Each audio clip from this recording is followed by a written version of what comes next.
welcome to Bob's Cycle Barn, or Bob's Psycho Barn, as it's better known maybe sometimes.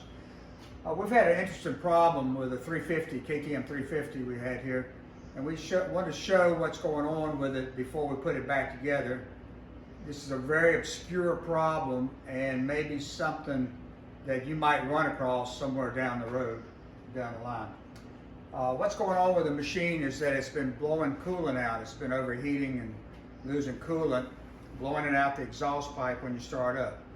Just for FYI, if smoke coming out of the exhaust pipe is white or grayish white, that's usually coolant. If it's black, it's gas. And if it's blue, it's oil consumption. And if you have trouble remembering that, just remember that, look at the tip of your exhaust pipe, it's black, okay? That's from unburnt fuel, okay? And it's true for diesel or for gas. Anyway, so we've had a problem with this thing overheating and losing coolant. We pulled it apart. Well, let me back up again.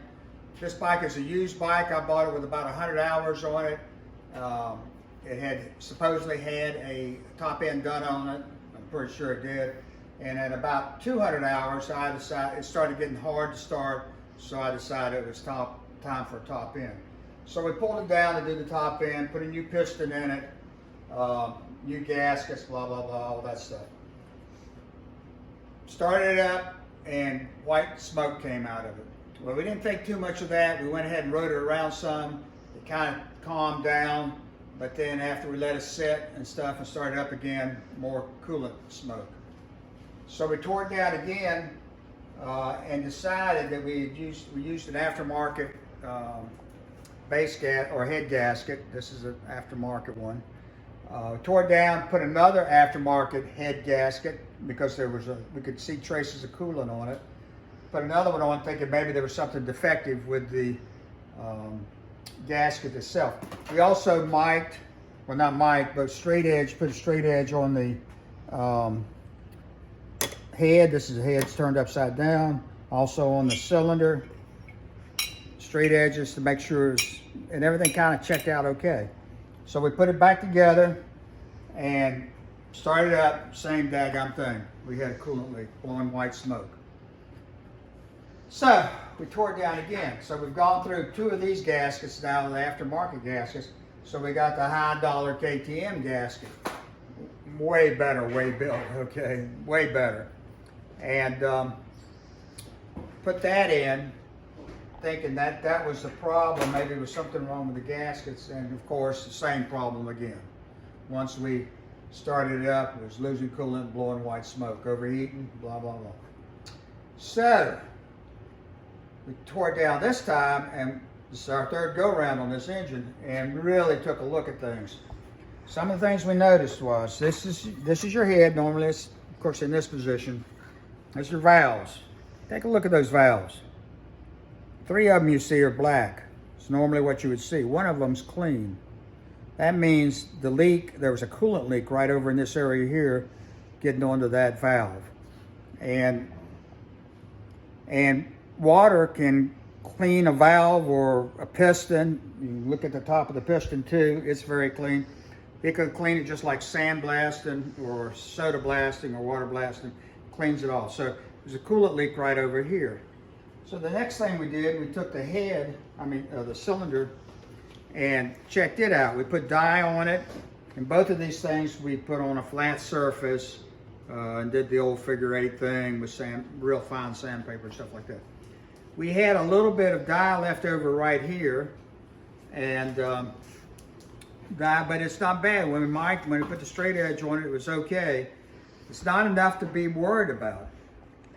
And it turns out this low spot is on the opposite side from where this valve that's been cleaned is. So, it's a real perplexing problem. So then we started really thinking about what was going on with this. This is my dog May, she wants attention. I started looking at the studs holding it down. All right, studs are here, you can see. we're thinking, well, maybe if one of them's shorter than the other, or one's screwed in too far or something, they're all pretty much level. Okay, they're all about the same height, real close enough to not make a difference. Then we started looking at the nuts and the washers that came off, and here's what we found.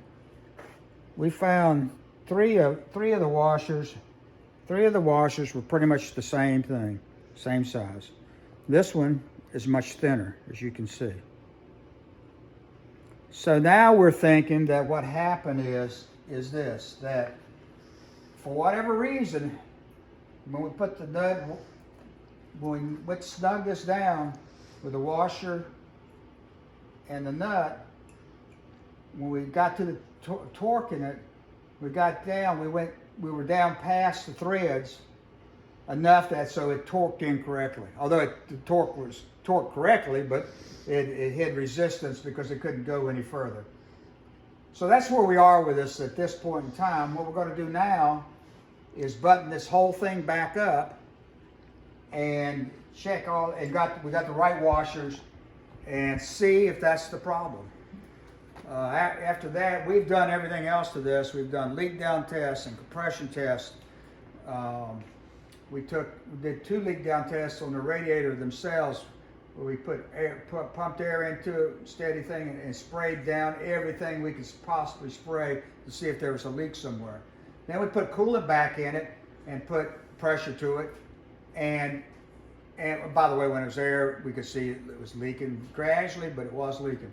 When we put the coolant back in, did the same thing, pressurized it, and yes, we got coolant leak. And when we pulled this whole thing apart, we saw coolant on top of the piston and in this area right over here. So that's where we are with this. At this point, we're going to put it all back together and hope that somehow that's the problem, is these washers. We think what happened was that when it was rebuilt the first time, they might have used the wrong washer or lost a washer. They just found something that's the right diameter, put it back in there, and the rest is history. Now, I didn't have a problem with it overheating before, so we don't know. All right, so we got a couple of people standing here listening to us. Have you guys got any questions about anything? Any of you? Sounds like I'm having trouble visualizing the washer being the problem.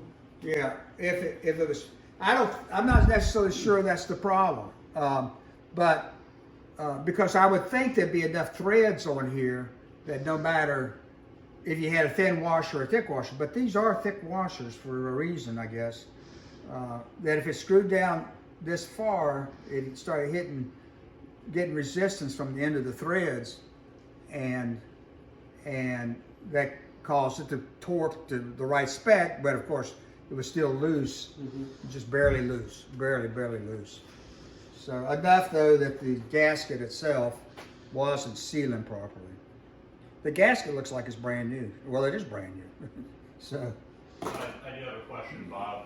Were you able to identify that washer was the wrong size and that wasn't torqued properly because of that clean valve? Well, no, we haven't put anything back together yet, so we don't know. We can put that washer back on and see if it torques down properly, and really pay attention to how many threads we have and stuff like that.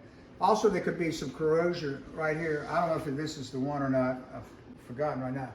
This looks like it's got a little bit of corrosion, like dirt and stuff. These studs are on the outside of the head. The other 2 studs are on the inside of the head. So they look real clean, and they've been in an oil bath their whole life. But these are exposed to the outside elements and stuff. So It would be interesting that if you use the same washer but put it on the diagonal other side. all right, let's see. And see if it cleans off that valve. Well, we don't want to have to go back in this thing again, okay? Because I mean, you got to pull all this stuff apart just to get in there. And the big problem with doing all this is that now that we've pulled this cylinder off, it's a pain in the rear end to put this piston back in. It's a super pain. Also, you have to buy a whole new gasket kit. And I had to buy a new gasket kit. Right? I mean, we're already 4 gasket kits in on this thing. All right. Anything else? So we'll let you know. We're gonna put this back together probably tomorrow, and I'll give you a report back. There'll be part 2 of the video. All right. Thanks. Thanks for looking.